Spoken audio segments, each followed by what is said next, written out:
I'm Johnny Price in Greenville, South Carolina, and this is another of our Talking Head film analyses, where we're not so much concerned with how good a movie might be, as we are with the ideas that come out of the movie.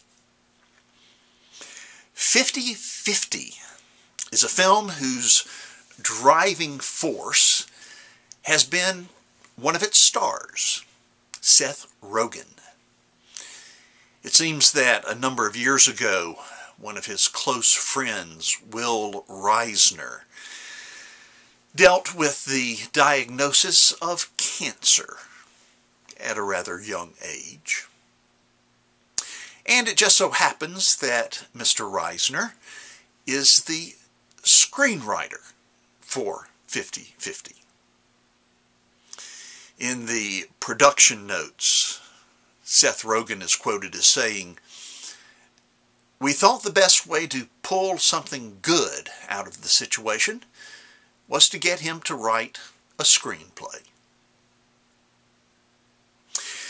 In the film, Rogen plays Kyle, whose best friend, Adam, played by Joseph Gordon-Levitt, discovers at the age of 27 that he has a malignant tumor and a 50/50 chance of survival. First will come the rounds of chemotherapy, and if those prove unsuccessful, Adam faces major surgery from which he may not survive.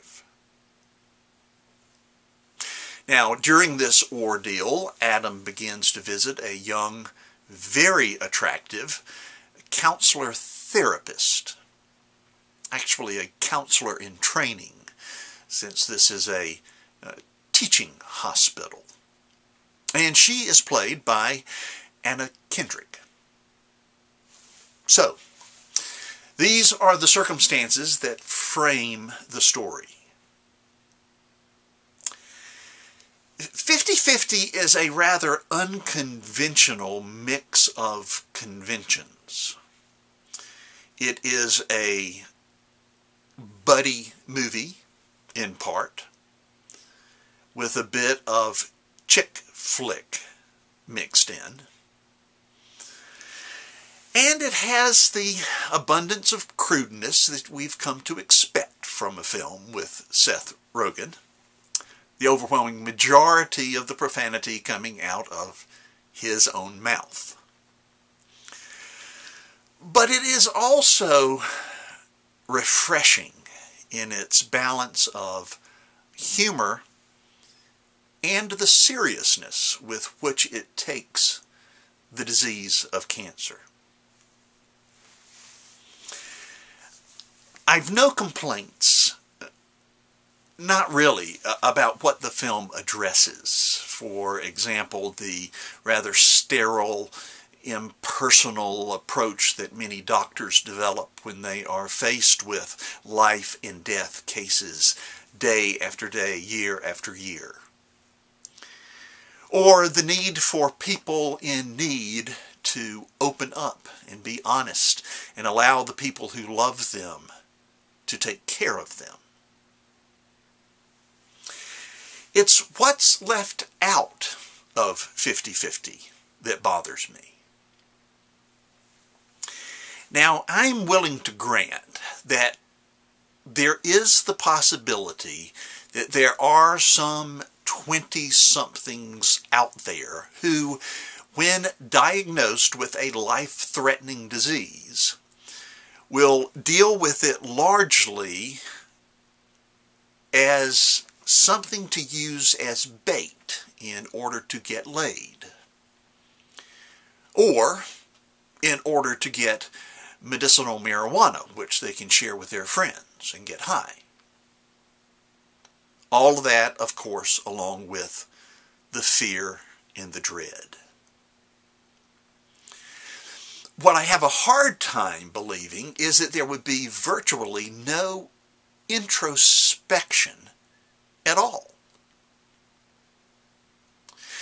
The importance of Elizabeth Kubler-Ross's masterpiece, classic book entitled On Death and Dying, is how clearly she points out and delineates that there are emotional and psychological stages that people go through when facing the likelihood of their own death.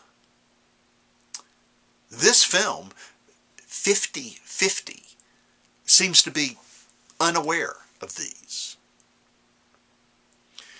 Also, the film seems to lack the same understanding and expectation of human nature that another film, Contagion, lacks.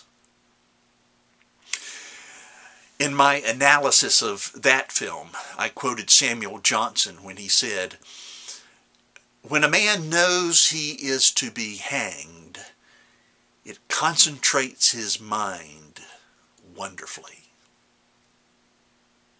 And suggested that essential questions that come into focus are such as, who do I love? Who will I miss? What have I done with my life? Am I ready to face what's next? Yet during the entire course of this film, Adam asks none of the questions that operate on that level.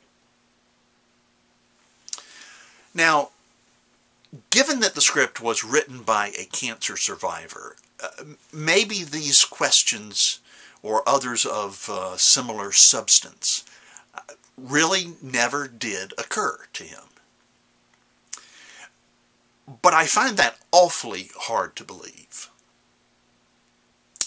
If they did come up in Mr. Reisner's experience, but he decided in writing the script, for some reason, not to go there, then I think an opportunity was missed to provide us with what could have been a truly significant film, as opposed to what we get. A rather light comedy drama about cancer. I'm Johnny Price. This has been another of our Talking Head film analyses.